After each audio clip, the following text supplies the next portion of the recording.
তো এর মধ্যে সবাই জেনে গেছে যে অন্নপূর্ণা যে প্রকল্পটা রয়েছে সেটার কিন্তু একটা নতুন ফর্ম বার হয়েছে, যে 12 পাতার। এটা বাংলায় বার করেছি আমি, তো অনলাইনে কিন্তু সবাই পেয়ে গেছে হয়তো। তো এই যে 12 পাতার ফর্মটায় তেমন কিছু লেখা নেই যে কেউ বুঝতে পারবে না। তো প্রথম পেজটায় লেখা আছে, দেখেন, পরিবারের প্রধানের নাম, হেড অফ দ্য ফ্যামিলি, তার নাম দিয়ে দিবেন। যে মিডিলের যে রটা রয়েছে সেই রতে আপনি কিন্তু ব্লু পেন বা ব্ল্যাক পেনে ইংলিশ বা বাংলায় যে কোনো ইসেতে লিখতে পারবেন। প্রথমে কি, যে প্রধান, বাড়ির প্রধান, তার নাম লিখবেন, তার বয়স দিবেন, সে মহিলা হলে মহিলা টিক চিহ্ন করবেন, পুরুষ হলে পুরুষে টিক চিহ্ন করবেন। তারপর যে হেড অফ দ্য ফ্যামিলির, তার এখানে আধার কার্ডটা দিবেন, আর ডিজিটাল রেশন কার্ড যদি থাকে, তার পারিবারিক আইডি যদি থাকে, সেটাতে যদি থাকে তাহলে এখানে লিখবেন, আর যদি না থাকে সেটা ছেড়ে দিবেন সেই রটা। তারপর পরিবারের সংখ্যা, তো পরিবারের সংখ্যা অনেকজনের ডাউট আছে যে কার কার নাম দেব। যে যদি 5 জন থাকেন, অর্থাৎ আপনার ছেলে, আপনার ওয়াইফ আর আপনার নাম কিন্তু দিবেন। আদারওয়াইজ আপনাদের যে মা আর বাবা রয়েছে তারা কিন্তু নাম দিবেন না, সে কিন্তু অন্য ফ্যামিলি একটা হয়ে গেল। যদি পরিবারে 3 জন থাকেন, ছেলে, মেয়ে আর ওয়াইফ, তাদের 3 জনের নাম দিবেন। আর যদি 4 জন থাকেন, ছেলে, মেয়ে আর ওয়াইফ, এখানে 4 জনের, সেই অনুযায়ী কিন্তু এই ডিটেলসটা ভরাবেন। তারপর ঠিকানার এখানে আপনার ঠিকানা দেবেন, সেটা কিন্তু এখানে লিখেছে স্থায়ী ঠিকানা। তারপর হচ্ছে যোগাযোগ নাম্বার, এখানে মোবাইল নাম্বারটা দিয়ে দিবেন। তারপর রেখেছে কি,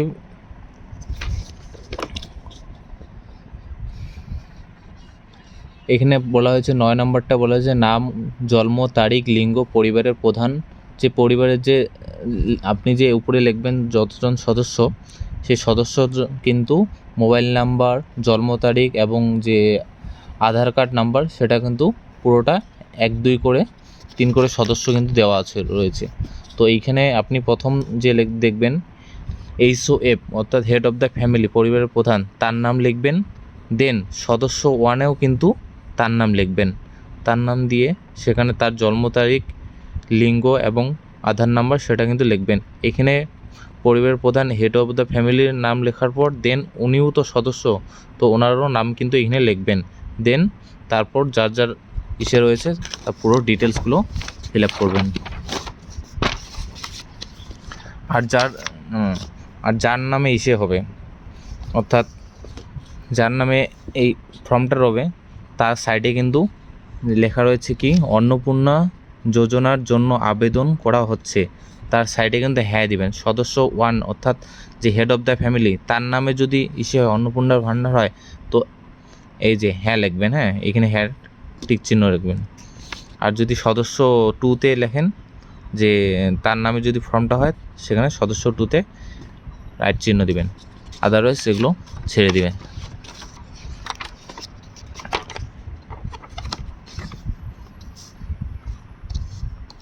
তারপর লেখা আছে এখানে, তারপর দেন এখানে সেমভাবে লেখা আছে হেড অফ দ্য ফ্যামিলি যে রয়েছে তার ব্যাঙ্ক অ্যাকাউন্ট।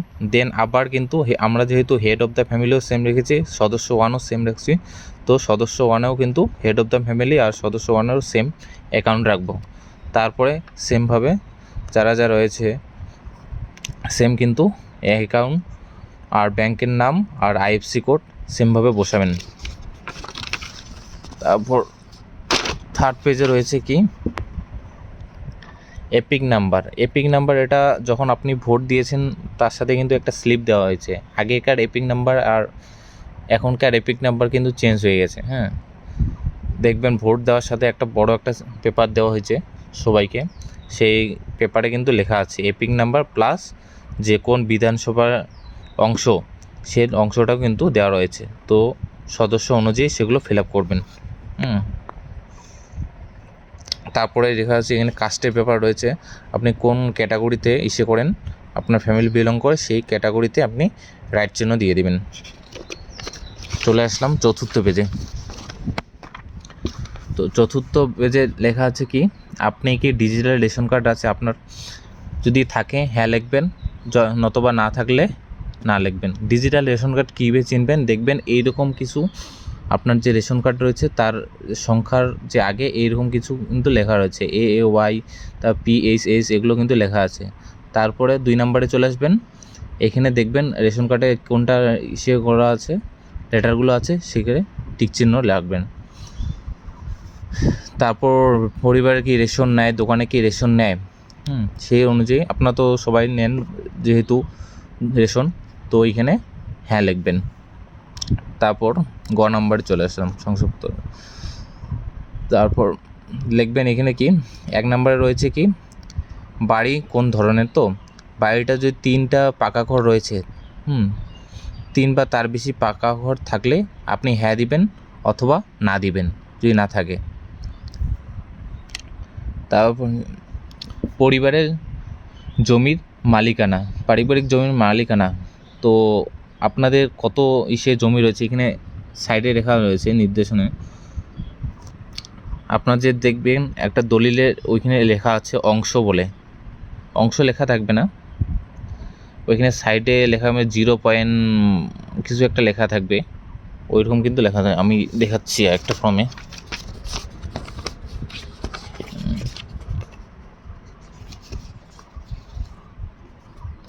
এইরকম কিন্তু আপনার দলিলে লেখা থাকবে 0.59 বা 0.49 এরকম কিন্তু অংশ লেখা থাকবে। তো দেন এটা চলে আসলাম। তারপর 4 নম্বরে যানবাহন, এক্ষেত্রে কোনো যদি অবাণিজ্যিক যদি 4 চাকা থাকে, সে যদি এখানে হ্যাঁ টিক চিহ্ন দিবেন, যদি থাকে হ্যাঁ চিহ্ন দেবেন, আর যদি না থাকে না চিহ্ন দিবেন। আর যদি থাকে সেখানে আপনি গাড়ির যে সংখ্যা উল্লেখ করবেন এবং গাড়ির রেজিস্ট্রেশন নাম্বার এবং গাড়ির মডেল নাম্বার সেটা কিন্তু আপনি এখানে লিখবেন। দেন কি রয়েছে, পারিবারিক ভিত্তিতে স্বাস্থ্য বিমা, যদি ইন্স্যুরেন্স, এটা স্বাস্থ্য বিমা অর্থাৎ ইন্স্যুরেন্স, যদি ইন্স্যুরেন্স করা থাকে সেই অনুযায়ী আপনি কিন্তু এটা পুরো ফিল আপ করবেন। আর যদি ইন্স্যুরেন্স না থাকে তো সরাসরি এখানে নাতে রাইট চিহ্ন দিয়ে পরের পাতায় চলে যাবেন। আর এখানে যদি ইন্স্যুরেন্স করা থাকে সেই ইন্স্যুরেন্স সরকারি বেসরকারি যে আইডি নাম্বারটা, সেই যে আইডি নাম্বারটা কিন্তু বসাইতে হবে পর সদস্য অনুযায়ী।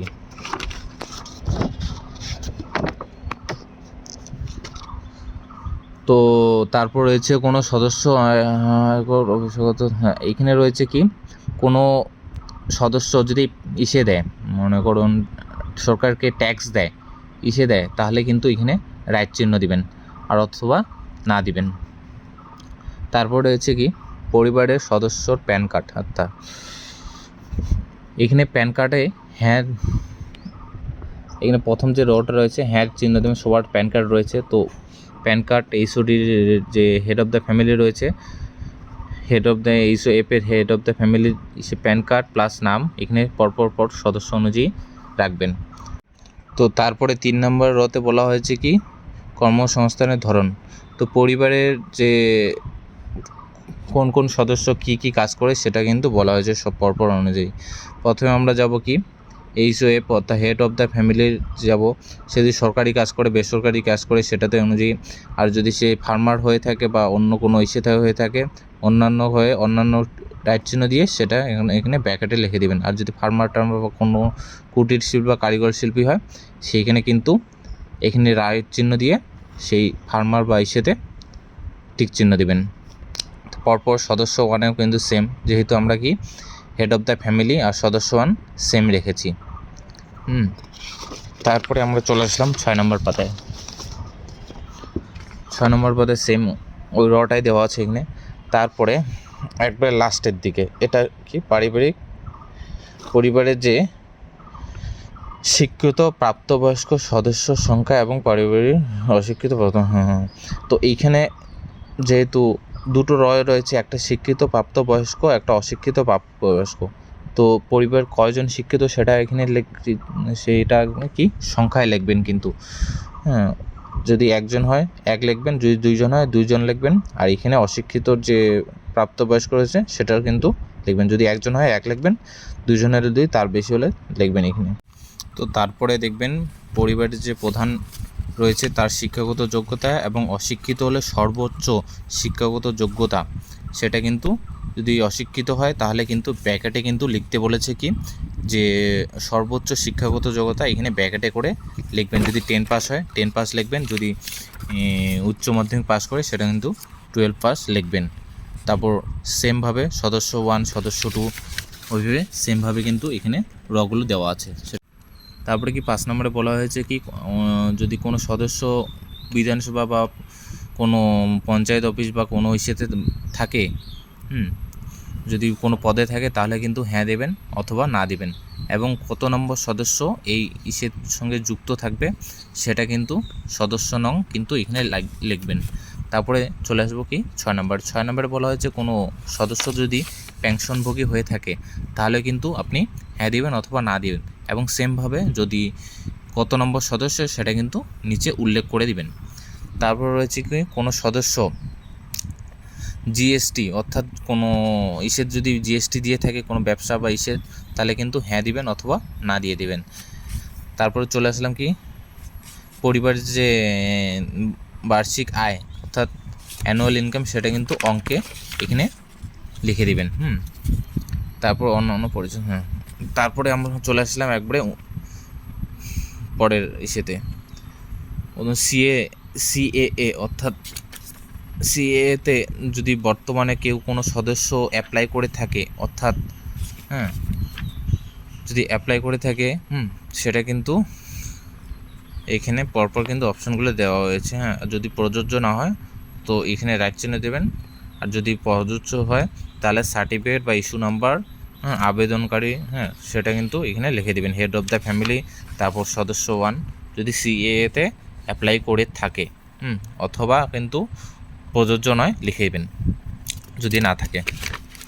সেমভাবে এই রটা পুরোটা দেওয়া আছে। তারপরে চলে আসলাম আমরা 8 নম্বর পাতায়। 8 নম্বর পাতা রয়েছে এগুলো কি যে কিষাণ ক্রেডিট কার্ড রয়েছে। কিষাণ কার্ড আর কিষাণ ক্রেডিট কার্ড কিন্তু একই না, এটা কিন্তু মনে রাখবেন। কিষাণ ক্রেডিট কার্ড বা যে মৎস্যজীবীর যে কার্ডগুলো রয়েছে সেগুলো কার্ড যদি থাকে, শিল্পী কার্ড, এগুলো ক্রেডিট কার্ডগুলো যদি থাকে সেই অনুযায়ী কিন্তু আপনি এখানে সদস্য পরপর অনুযায়ী সেটা কিন্তু ইস্যু করে রাখবেন। নং নাম্বার এবং আইডি সংখ্যা এবং ইস্যু করার যে তারিখটা সেটা কিন্তু পরপর সদস্য অনুযায়ী দেবেন। যদি না থাকে সেটা আপনি ছেড়ে দেবেন। তারপরে চলে আসলাম 9 নম্বর পেজে। 9 নম্বর পেজে ওই রোটা চলে গেল। তারপর চলে আসলো আমরা কি 3 নম্বরে, যে এসআইআর এর যদি কোনো ফ্যামিলি সদস্যর যদি নাম চলে যায় তাহলে কিন্তু ইস্যু রাখবেন।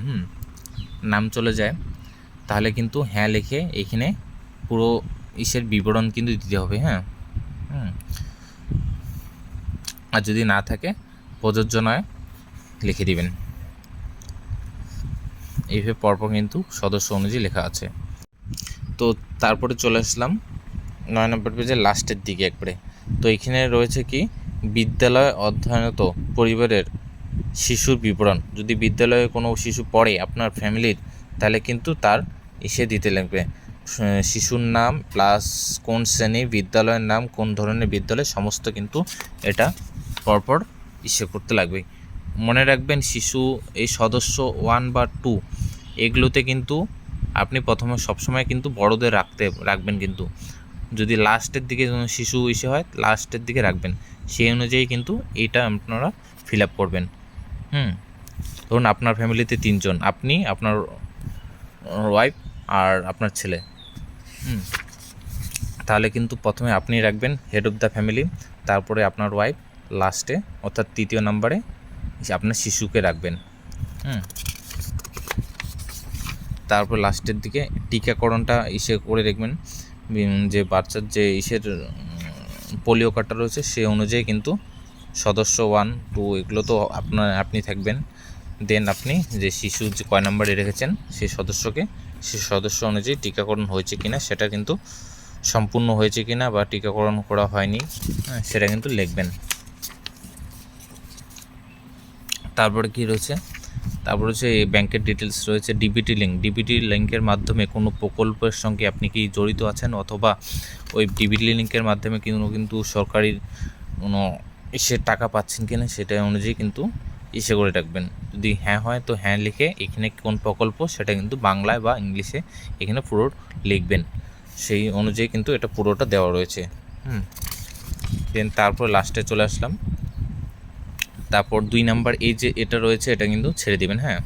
তারপর নম্বরে চলে আসলাম। এইখানে কিন্তু পুরো বলা হয়েছে যে আপনি যে ফর্মটা ফিল আপ করেন এটাতে সম্পূর্ণটা সঠিক রয়েছে, সেটা সঠিক রয়েছে কি না সেটার জন্য আপনাকে সম্মত হয়ে সিগনেচার করতে লাগবে। যদি সঠিক না হয় সেটা কিন্তু ব্যবস্থা হইতে পারে, তার জন্য ভালো করে করে দেখে তারপরে কিন্তু এইখানে আপনি সিগনেচারটা করে, আর নিচে রটা রয়েছে এটা কিন্তু সরকারি যে কর্মী রয়েছে তারা কিন্তু ফিল আপ করবে, এটা ছেড়ে দিবেন। এবং এগুলো করার পর আপনার যে বিডিও অফিস অথবা অঞ্চল অফিসে হবে না হয়তো, বিডিও অফিসে কিন্তু যত তাড়াতাড়ি হয় জমা দিবেন। আর যদি আপনি চান যে অনলাইনে করবেন, সে অনলাইনে এখনও বার হয়নি, ওটা মনে হয় জুন মাসে 1 তারিখে বার হবে হয়তো। তো আপাতত ডিবিটি লিঙ্কের মাধ্যমে যাদের ফর্ম ফিল আপ করতে দেরি হবে তারা ডিবিটি লিঙ্কের মাধ্যমে টাকা পাবে, সেটা কিন্তু লক্ষ্মীর ভাণ্ডার অর্থাৎ 1500 যে টাকা দেওয়া হয়েছে সেটা পাবে। আর যাদের এই ফর্মটা ফিল আপ করার পর যে সরকারি দপ্তরে যে থাকবে সে যদি আপলোড করে থাকে তাহলে কিন্তু আপনার ওই 3000 টাকা পেয়ে যাবেন, অর্থাৎ অন্নপূর্ণা ভাণ্ডার যে প্রকল্পটা সেটা কিন্তু আপনি পেয়ে যাবেন।